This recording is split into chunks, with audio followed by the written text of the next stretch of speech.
Today, I've decided to answer a question that nobody has had. Can you beat Devil May Cry 5 if all the enemies are invisible? Simple in concept, but a little more complex in execution. Not only will I not be able to see the enemies,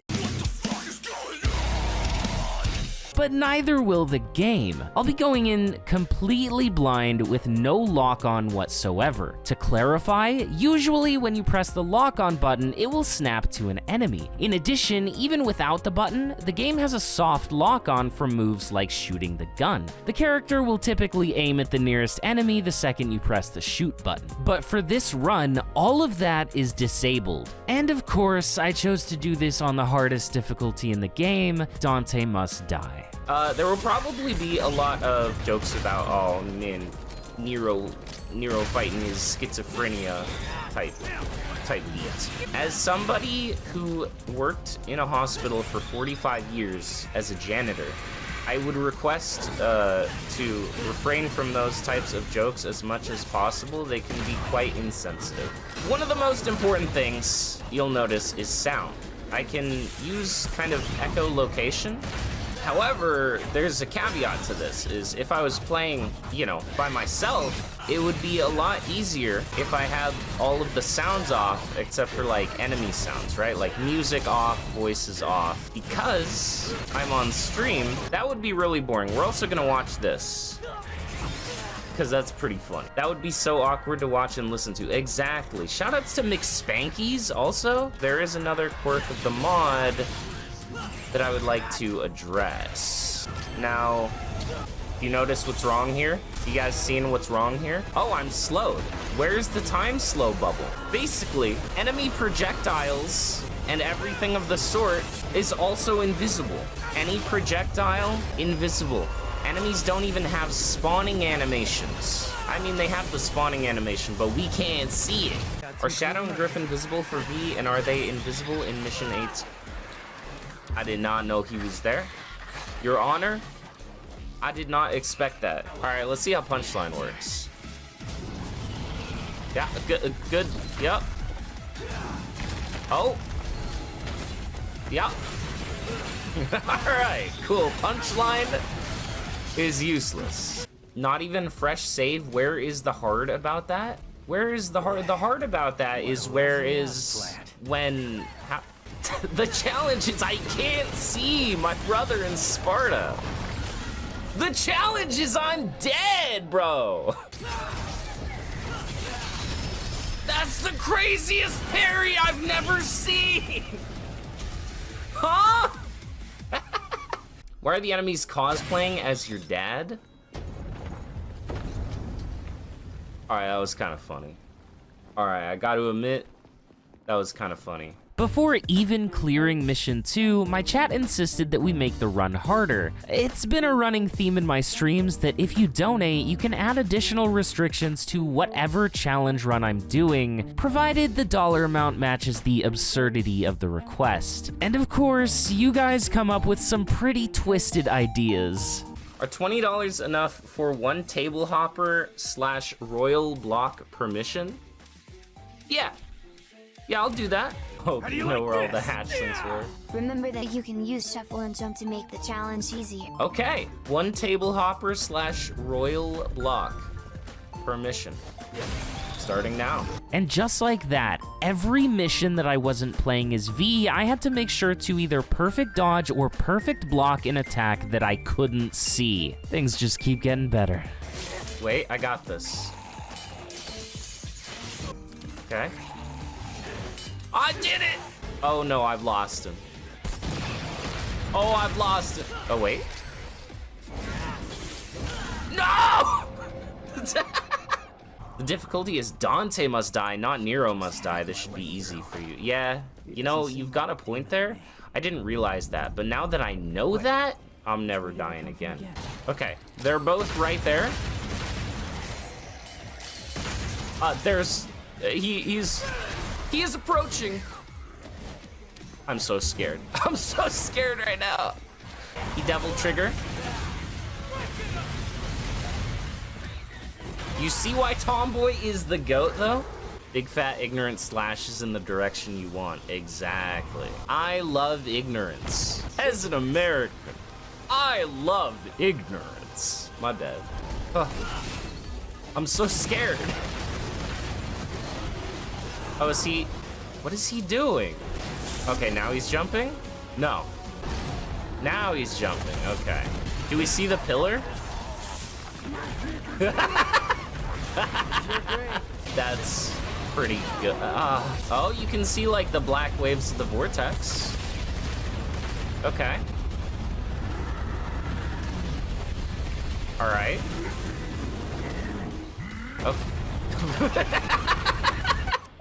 Yeah. We're throwing him into the church. I mean...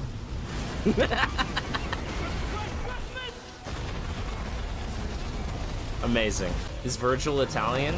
Virgil is actually, he's French. Good luck with Artemis. Oh, Artemis is, I was gonna say don't remind me. I'll drive off that bridge when I get to it, but that bridge is literally the next mission.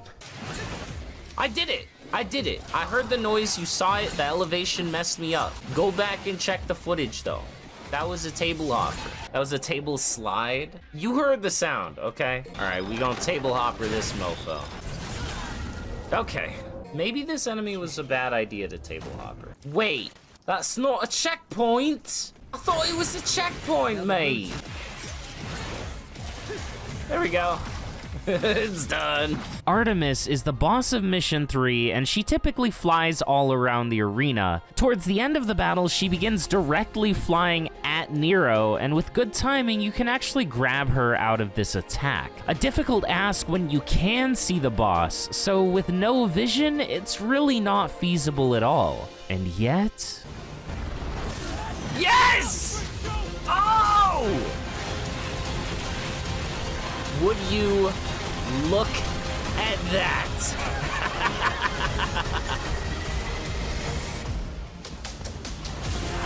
Oh! He's so good with it. Frick!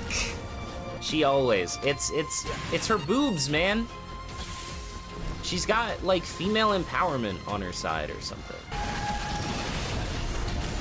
What? She did the double. Okay. Ow. I just got hit by an invisible enemy IRL. Oh. Did you know? I'm 3 for 3. The best 85-year-old gamer does it again. That's right. Right, they're... Oh. Oh, okay, V is easy mode. They actually still track enemies. All right. V was the easiest character in this challenge because his pets still tracked enemies without the need for lock-on. A saving grace to be sure, but he wasn't without his difficulties. While I could damage the demons just fine, V had to be the one to finish them off, which meant that I still had to find them myself. Royal Fork, a big AoE attack, sounded like an enticing option for that, except it was completely useless. Turns out, if there's no soft lock-on, the ethereal canes just kinda miss everything. So I had to get up close and personal for each and every one of my kills. The cane. What was the cane doing? Woo, I'm spinning. I've never done the spin on Nightmare before. He's done. The cut worm forgives the clown. What do you say?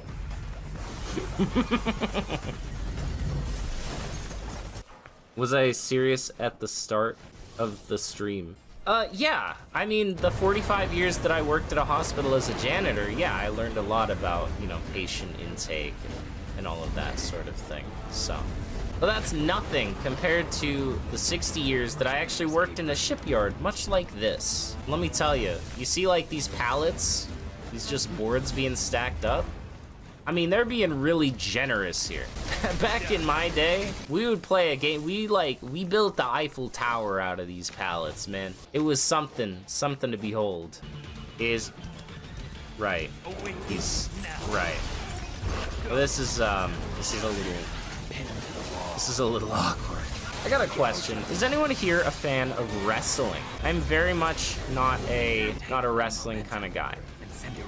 But I did hear about the John Cena heel turn. He was like notoriously a good guy, and after however many years, he broke bad, you know? And so I was like, okay, I gotta see this. So I looked up the video. It was like, you know, a 19-minute whole thing. It was, I mean, again, like if you like wrestling, that's more power to you. Totally fine.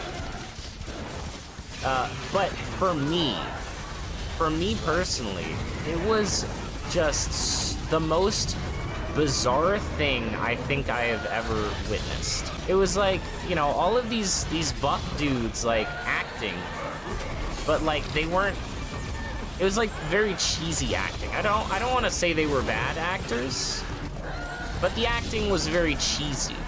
It was like they were obviously, you know, trying to put on a show, and it was very theatrical, but in just almost like I don't know. It was so strange. It just felt off to me, right? And it was this guy, he was talking to this other guy who was like a big bad guy. And this guy was like the champion, like he had the belt. He was like, I want you, the guy with the belt, to work for me, you know? And then the guy with the belt was like, no, fuck you.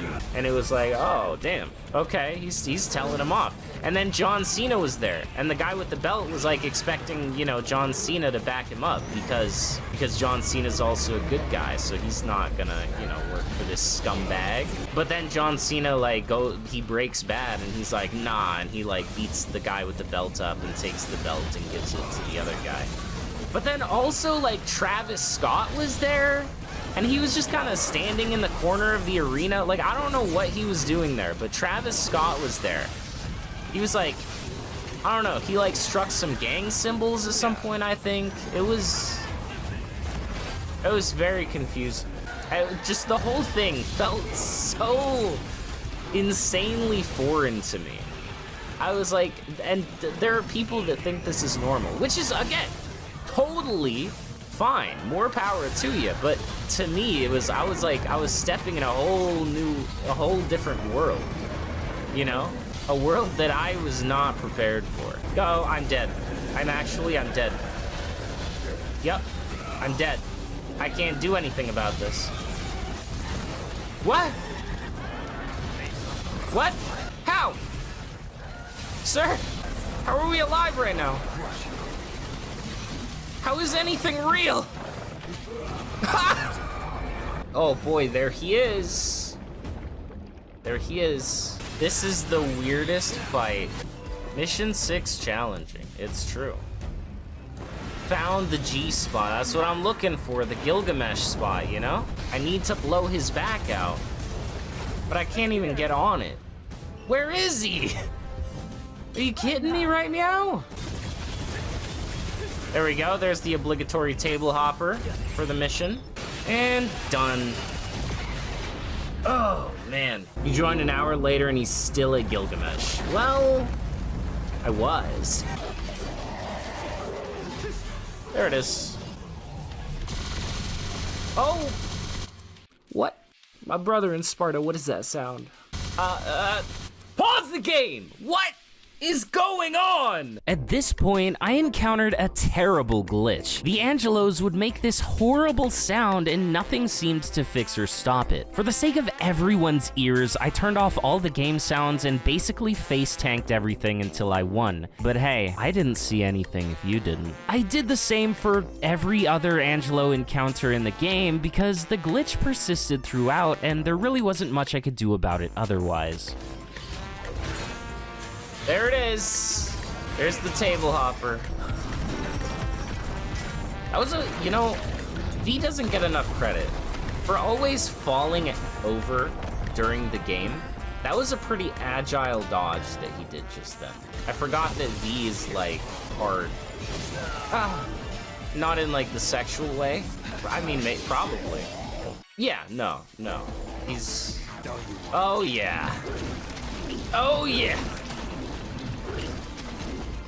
What a pitiful sight. This challenge looks like when kids play make-believe. Yeah, was that real enough for you? I just took a fist to the dome. What's my favorite cereal? It's got to be Reese's Puffs. But here's the thing. Here's something you need to know about me, is I'm a freak, okay? I eat cereal dry. I don't drink milk. Do we have any dry cereal eaters? Anyone else do that? Like, just eat the cereal dry, no milk? Getting to Dante, he probably had things the easiest when it came to hitting enemies. He has so many options, and a lot of them have very wide or long ranges, so I didn't have to find an enemy's exact location in order to hurt them. My go-to attack ended up being Turbulence, a multi-hitting, wide-ranged attack all around Dante that could be used in the air. I was able to stay safe in the sky and hit everything within 10 feet of me. From there, I could simply follow the sound and do it again. Yes! You know what's weird? I gotta mention this about this move. The ground version is called Revolution, right? But then the air version is not called Air Revolution. It's called Turbulence. Like most other things, when they have like an air version, Cavalier Combo B, then there's Air Cavalier Combo B. Now those are fundamentally different moves. Fireworks and Fireworks Air. It went so well. Oh. Yeah. Oh, it went so you got demon problems, we've got stinger solutions. Despite all of Dante's options, Cavalier Angelo turned out to be one of the hardest bosses in the entire game. I thought royal guarding and fully charged releases would be my path to victory, but the lack of lock-on and tracking really started to get to me. Oftentimes, Cavalier wasn't where I thought he'd be, and my release would either miss or get eaten by his shield. Distance from the boss was also hard to gauge, and this guy changes his attack patterns depending on if you're up close or slightly farther away. I hadn't really gotten hard stuck on any particular part of the game up until this point, but Cav was determined to change that. So here's how this works. Here's the secret, right? The timing for the first shot of his 3 lightning shots that he shoots directly at you from his hand, the timing varies depending on how close or far the boss is from you. Now, I have no way of knowing how far away he is. So that's why you rarely see me perfect guarding the first shot. But once you guard the first one, the timing for the 2 that follow is consistent because he shoots them at the same rhythm every time.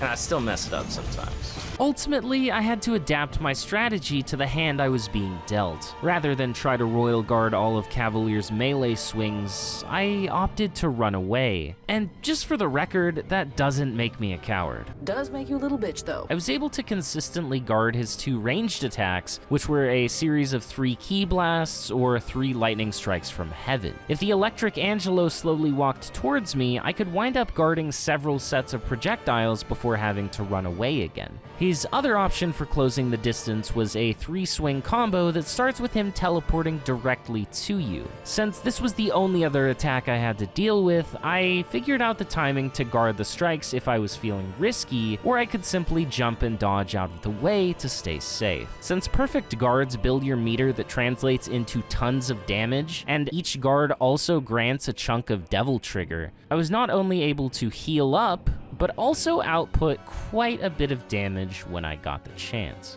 It's over! Alright, check this out though. All part of my... Okay, you didn't see that. None of y'all saw that. Alright, avert thine eyes. You didn't... No, don't look at me! Got him. You know what, I'm just realizing what else we didn't do? We didn't get a perfect guard, a perfect royal guard. Okay, that should have been it. Okay, that should have been it. Okay, that should have been it. Okay, that should have been it too. There it is. I'm out. Come on. There we go. Got him. Okay, got it.